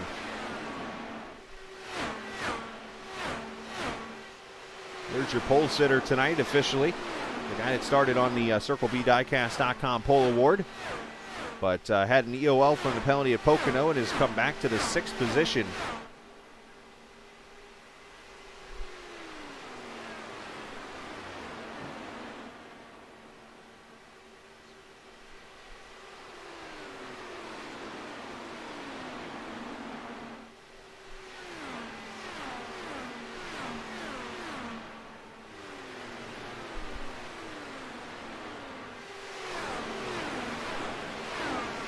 And I appreciate you guys watching us this evening here on Captain TV. If you're new to the channel, hit that subscribe button. If you're somebody who's visited us multiple times, we appreciate you coming back and watching, and hopefully we'll see you again in the near future. And we invite you, obviously, after this race, we'll talk to the top 3, and then, of course, we'll go over to Iowa Speedway for some stock car racing coming up afterwards.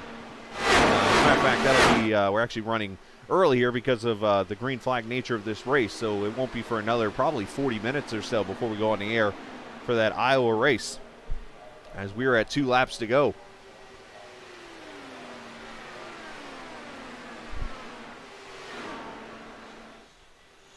There's Alex coming up on the back of the 81 of Christian Alesio.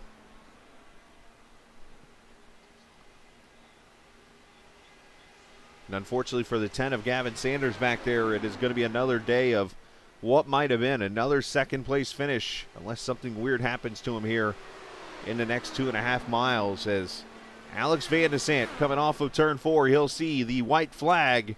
I think he's trying to draft off of Christian a little bit here. Final lap from Indianapolis.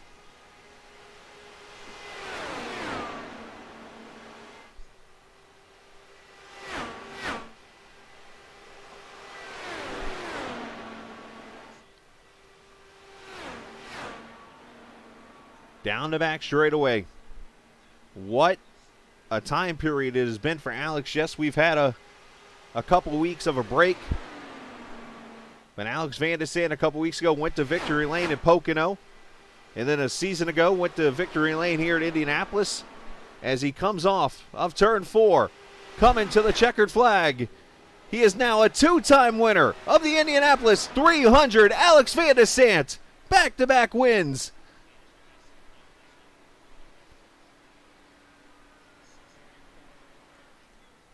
Sanders going to get 2nd. Julian Alton a 3rd. Shane Coogan and Oscar Fredrickson.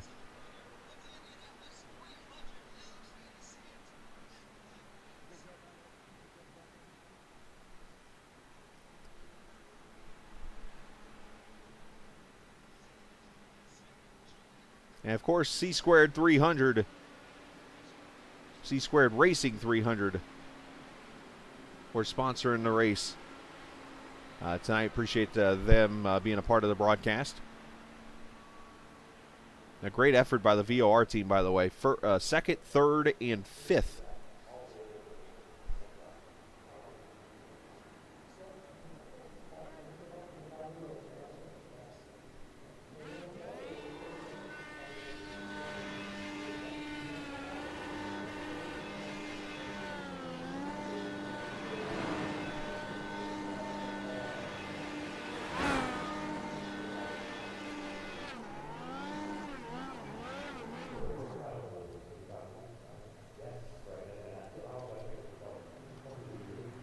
As Van de Sant celebrating with some donuts. Very nice donuts there, too, oh, by the way.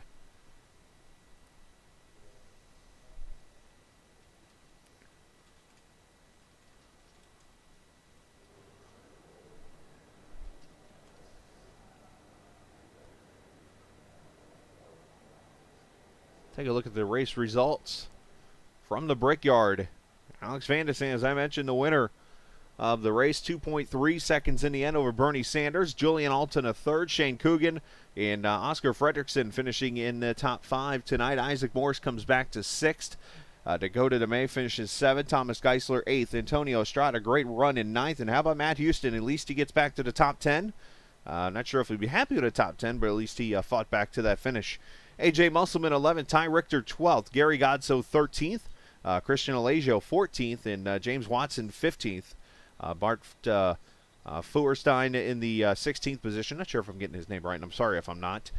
Nicholas Sadiq 17th in the end. Very disappointed for him. Jose Miguel Phillips Viguera going to finish in the 17th position. And last but certainly not least, the 18th going to be Pushestea Pravda in the 19th position in the 46th car. As we will go celebrate with the driver, of course, out of Zionsville, as I mentioned, Purdue student. And going to be a very, very happy camper and a very nice young man to talk to each and every time I get to. And one day, I promise, I will actually purchase his relative, I believe it's his uncle if I remember correctly, is Tom Hoover's world-class chili mix.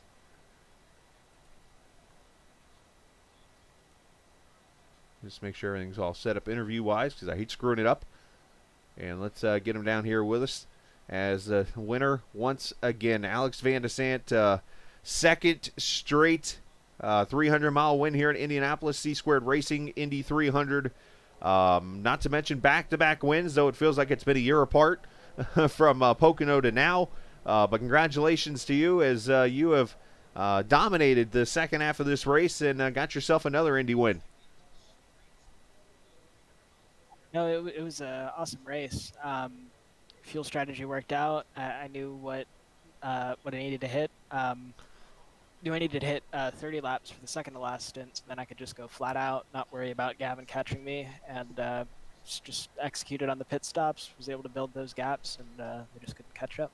I was going to mention you definitely nailed the intro and outro, as I'll speak radio terms, I guess, of pit road, getting onto and coming off of pit road each and every time you came in there. It seemed like you were gaining. Either it was positions or time through the race in the end there. Talk about how big that was. It's huge. I don't know what happened to Nick in that last stop. I need to check the replay, but building that gap to Gavin, I think a lot of it is on pit entry and just breaking it. Like knowing where I can brake. If I can build that 2-second gap, then there's no way they're gonna be able to catch me. Right. Unless there's lap traffic. But yeah. That is such a big thing, and I know you mentioned Nick. It looked like he had some issues with getting into his pit stall there. That's what hurt him when it was all said and done. But man, back-to-back weeks, you get yourself a victory, and you're getting yourself closer now. It's becoming a 3-car fight for the finish as you come to Las Vegas next week for the final race of the championship. Talk about that momentum, because this is just carrying you right into this mile-and-a-half race that is going to decide it. Yeah, I'm excited. I don't know if it's a night or a day race. If it's a day race, then I think that can be really great. Night race is going to be a lot harder because we'll be so much closer. But yeah, I needed Gavin to not finish second, but hopefully it gets me that much closer, and I can carry that momentum into the last race, and it's going to be really, really close. Well, great job tonight, Alex. Congratulations again. You're the first time in, I think, 5 Indy broadcasts I've done now for both the IndyCar series that is actually won multiple times. So I'll give you that, too.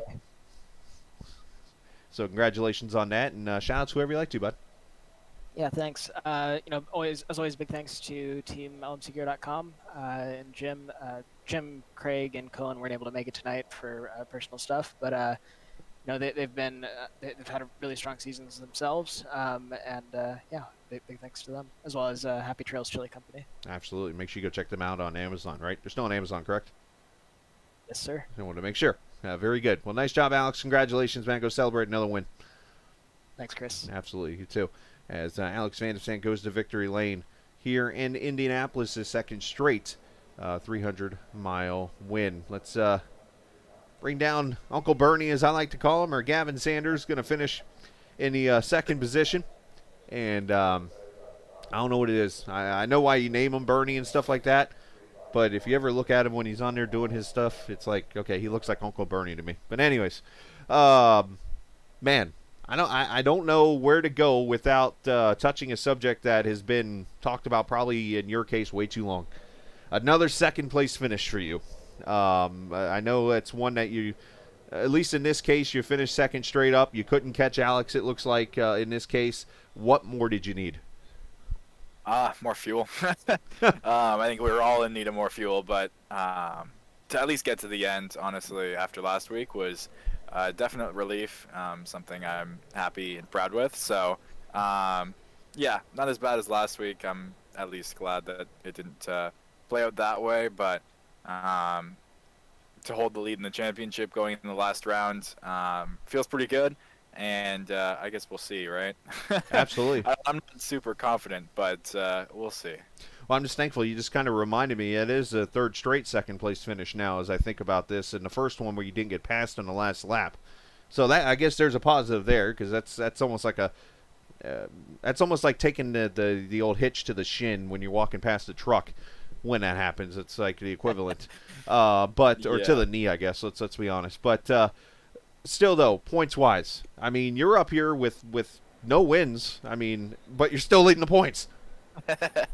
Yeah, got that. Who's the NASCAR driver? Was it Carl Edwards or somebody? I don't remember. Some guy. Well, there's a couple. I mean, there's a couple of them. I'm pulling one of those moves right now. Just no wins, technically most consistent. But yeah, I don't know. I mean, we'll see. Hope for the best. I have a real life race next week, so I don't even know right now how great my quality of sim will be if I do end up doing this race. But yeah, I'm sure you'll see that in the VOR announcements. Interesting. Well, and I think about it now as you brought it up. Matt Kenseth, 2003, won with one win. Terry Labonte in 1996 won with one win. And then, of course, I think it was Austin Dillon in the Xfinity Series 2015 won with 0 wins in the championship. My gosh. So, yeah. So, it is possible to be done. It is possible. It is possible. Definitely. But still, it's good to see the positive spirit out of you from it and things. But send shouts whoever you like to, bud. Big shout out to Team VOR. It was a great team night tonight. We kind of worked together and did really well. Big shout out to Fat Bastard Burrito, of course, Braden Motorsport, Alpine Stars, Stilo. Yeah, I couldn't have done it without these guys. And looking forward to next week for sure. And side note, who was Julian yelling at about ruining the photo? Oh, it's Ty. Ty had his weight jacker up too high. Just like clogged all of us. Yeah, that was unfortunate for sure. Well, way to go tonight and finishing second, and go celebrate, bud. Thanks. I'll see you next week. Sounds good. Be safe. Gavin, a.k.a. Bernie Sanders. He was definitely not sitting on the job tonight when it was over with, as we get Julian into the room here. Of course, Julian, a third-place finish for him, which I'm sure he's seeing some relief about because he has had all types of terrible luck this season. But, Julian, congratulations to you and a great third-place run for you. Your thoughts? Yeah, thanks, man. Was a great race. Finally, some luck on my side. Had a tough season, like you said, but finally got another podium. Of course, had the win at Phoenix, which was the only kind of highlight of the season. But tonight, I think Gavin mentioned it in his interview just a second ago too. Just awesome teamwork as well. Really working together well as a team. So that's how we got the good results. Gavin P2, myself P3, and Oscar P5, I believe. Gary had some issues with his stomach there in the race. It didn't feel too great, but still got a decent finish out of it, I guess. So yeah, overall really good team night. Yeah, just really happy with the performance tonight by all the guys. Let's talk about that second to last pit stop. You and Gavin were about 2.5 seconds or so back from Alex, and also at the time it was Nicholas Sudik was up there. And you guys had some kind of strategy to where all of a sudden you came out within a second of those two. What did you guys do different on that to gain so much time on that stop? If I remember this correctly, I'm not 100% sure, but I believe I do know which one you're talking about. So Gavin decided that because there was a little bit of lap traffic ahead, I believe, and Gavin decided, oh, well, let's just pit now. And Gavin called it out really late on the team chat, and I was like, oh, okay, we're doing that. So I just followed him in because I didn't know what else to do. I kind of panicked in that moment. So I just followed Gavin into the pits, and we came out right behind them. But Dirty Air was really difficult for me to hang on to because I was the fourth car in line for a big part of the race. And I couldn't really keep up with the guys, so I had to save some fuel in the end because I couldn't even keep up in Map 1. But to go back to the strategy, there was really a late call by Gavin there, so I just followed him in. And then side note, how much was that Highline working for you with trying to get clean air? Because obviously you were trying to get that car out in some kind of air to get grip and not have to get out of the gas. How much was that helping you? Yeah, so my bottom was creased tight really a lot because it was really squeezed tight there because every time I was in the dirty air, my car just slid straight towards the wall, and I was so scared that I would go into the wall. So at some point during the race, really early on, I was like, okay, well, it might be a little too big of a risk, so I'm just going to go higher, try to get the clean air on the wing. And it paid off in the end there as well. Even early on in the race, when I started doing it, everybody else was like, oh, it seems to be working. So they all moved high.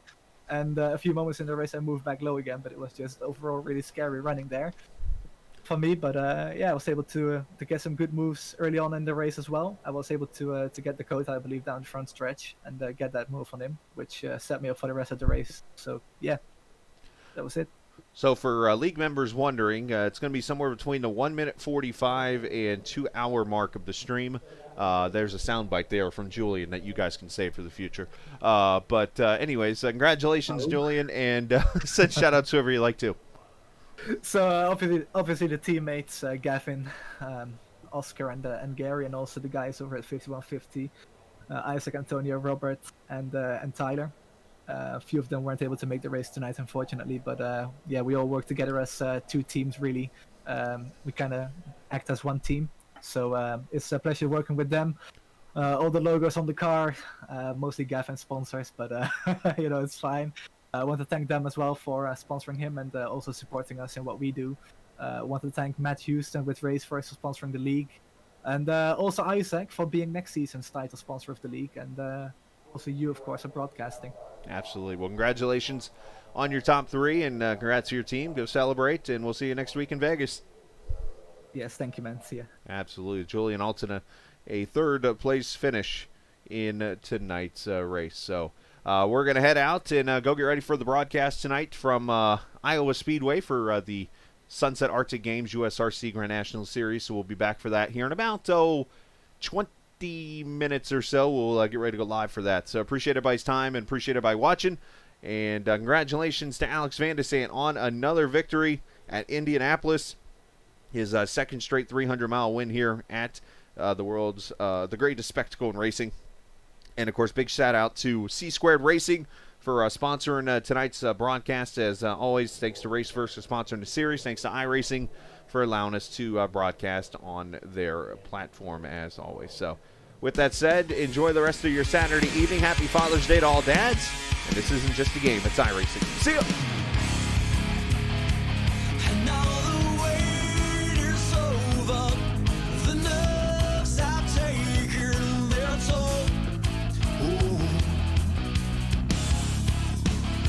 Let go of fear, you're holding the fire smoldering, it's starting all over again. I got a feeling that I ought to know it, burning inside.